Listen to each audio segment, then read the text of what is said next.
장산범 괴담. 안녕하세요. 공포 괴담입니다. 오늘은 시골에서 있었던 이야기를 해보겠습니다. 그럼 이야기 시작하겠습니다.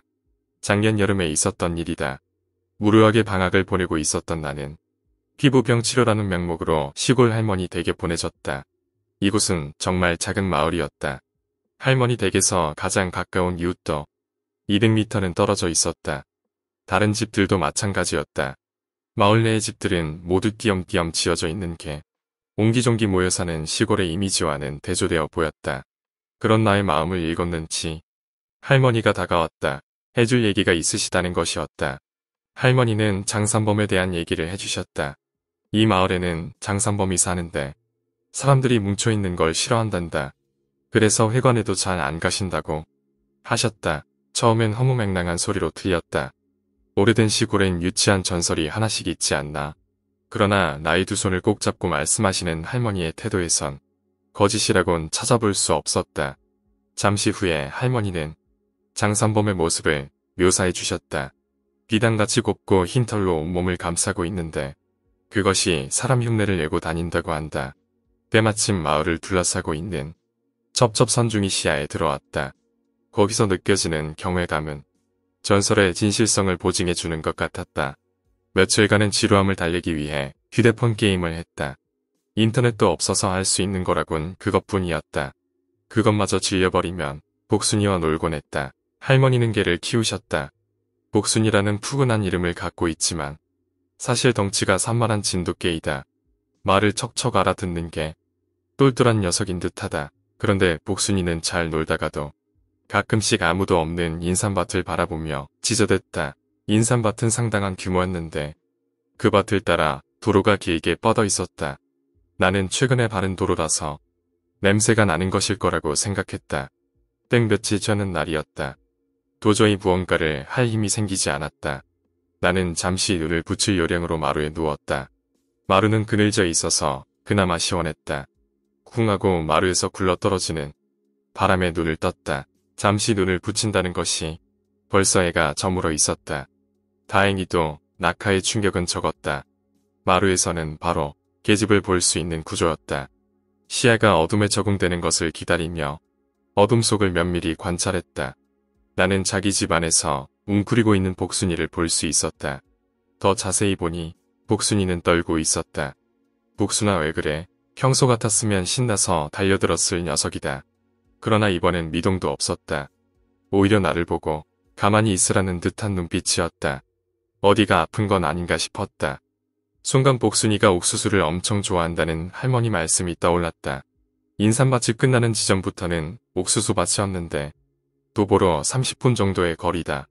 내려앉은 음영을 보니 오밤중은 아닌 것 같았다.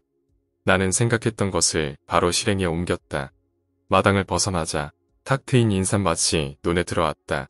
밤중에 보는 인삼밭은 괴기스러웠다. 다행히 도로에는 가로등이 점점이 있어서 그나마 안심이 됐다. 나는 가로등과 달빛에 의지해 꾸준히 걸어나갔다. 아스팔트 길 위는 지나치게 한적했다. 고개를 조금만 틀면 산과 개울이 나왔다. 거의 다 왔다고 생각했을 때쯤 멈춰서서 밭을 바라보았다. 아직도 인삼밭이었다. 조금만 더 가면 나오겠지. 라는 생각으로 마음을 진정시키고 있는데 인삼밭에 우두커니 서있는 무언가가 눈에 들어왔다. 그것과는 50m 정도 거리를 사이에 두고 있었는데 도저히 나무로는 보이지 않았다. 처음엔 마치 흰색 한복을 입은 사람으로 보였다. 그러나 불행하게도 나는 그것이 무엇인지 금방 깨달았다. 그것은 흰색 털로 온몸을 감싼 채 두 발로 서 있었다. 할머니가 묘사해준 장산범과 정확하게 일치했다. 나는 못 본 척하기로 하고 빠르게 걷기 시작했다. 온갖 생각이 들기 시작한다. 몇 분쯤 걷다가 다시 돌아봐도 그것과의 거리는 하나도 벌어지지 않았다. 너무나도 무서웠다. 오히려 거리가 좁혀진 것 같다. 순간 달빛에 구름이 걷히고 녀석의 모습이 제대로 눈에 들어왔다. 그것이 어기적 걷고 있는 게 마치 사족 보행 생물이 억지로 걸어다니는 모습과 흡사했다. 순간 전신에 소름이 돋았다. 나는 이대로는 안 되겠다 싶어 전속력으로 도망치기 시작했다. 조금만 더 가면 구멍가게가 있는 걸로 아는데 그것에 모든 것을 걸어보기로 했다. 죽을 힘을 다해 전력 질주했다. 평소 같았으면 일찌감치 주저앉았을 텐데 위급한 상황이 오니 평소보다 훨씬 빠르고 오랫동안 뛰었다. 가빠오는 숨을 삼키고 뒤편을 바라보았다. 이윽고 나는 모든 것을 포기하고 싶은 마음이 들었다. 녀석과의 거리는 그대로였다. 녀석이 일부러 나와의 속도를 맞추고 있는 것이다. 나의 다리는 이제 포기한 듯 주저앉았다. 녀석이 다가오는 소리가 점점 커질수록 나의 심장은 더욱 심하게 요동친다. 나는 눈을 질끈 감았다. 그렇게 몇 분쯤 지났을까? 탁구공 같은 게 굴러가는 소리에 실눈을 떠보았다. 순간 나는 소스라치게 놀라지 않을 수 없었다. 놈은 검은 저위밖에 없는 눈을 이리저리 굴리고 있었다. 이상한 점은 그뿐만이 아니었다. 녀석은 네 발로 내 주위를 빙빙 돌고 있었는데 사지를 길게 늘어뜨리고 기어다니는 꼴이 마치 수풀의 거미나 갯벌의 개가 걸어다니는 듯한 모양새였다. 가끔 너무나도 힘들 때면 죽고 싶다는 생각이 들긴 했지만 실제로 이런 상황이 닥치니 미치도록 살고 싶어졌다. 누구라도 좋으니 1초가 1년 같은 이곳에서 나를 좀 빼내줬으면 좋겠다. 극도의 공포감에 점점 정신이 혼미해진다. 학생, 이리로 빠져나와. 누군가의 외침을 마지막으로 나는 정신을 잃었다. 학생 일어나. 여기서 자면 귀신이 잡아가. 나는 귀신이라는 말에 벌떡 일어났다. 동시에 백광의 빛이 나를 매섭게 덮쳐왔다. 나는 방어 자세를 하고 있는 채로 눈을 질끈 감았다. 그런데 왠지 무언가가 이상하게 느껴졌다.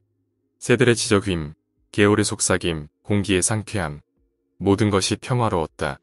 나는 용기를 쥐었자 살며시 눈을 열었다. 내 앞에는 이장님이 걱정스러운 눈빛으로 나를 바라보며 서 있었다. 뜨겁게 내리쬐는 태양을 보니 배나진 것 같다. 어지간히도 오랫동안 정신을 잃었나 보다. 이장님의 한 손에는 곡괭이가 들려져 있었다. 아마도 밭일을 하시다 도로에 쓰러져 있는 나를 발견하신 것 같다. 이장님의 인자한 얼굴을 보니 왈칵하고 눈물이 쏟아지려는 것을 가까스로 참았다. 이장님의 품에 안기려는 순간 무엇인가 잘못되었음을 느꼈다. 이장님이 들고 있는 곡괭이엔 피가 묻어 있었고 은고든 피에는 하얀 털 몇 가닥이 엉겨 붙어 있었다. 갑자기 탁구공이 굴러가는 듯한 소리가 귓등을 가격했다. 대룩대룩하는 소름 끼치는 이 소리는 내 몸의 모든 세포가 기억한다. 다시 이장님의 얼굴을 보니 심하게 뒤틀려 있었다. 강한 힘에 의해서 안면 전체가 강제로 떼어내진 듯 보였다. 내 다리는 무의식적으로 뒷걸음질 쳤다. 잠시 후에 나는 내 뒤를 의심할 수밖에 없었다. 이장님이 내게 어기적 다가오며 입으로는 냇물 소리를 흉내내고 있었다. 오늘 이야기는 여기까지입니다. 오늘 이야기가 재미있으셨다면 구독과 좋아요 부탁드립니다. 감사합니다.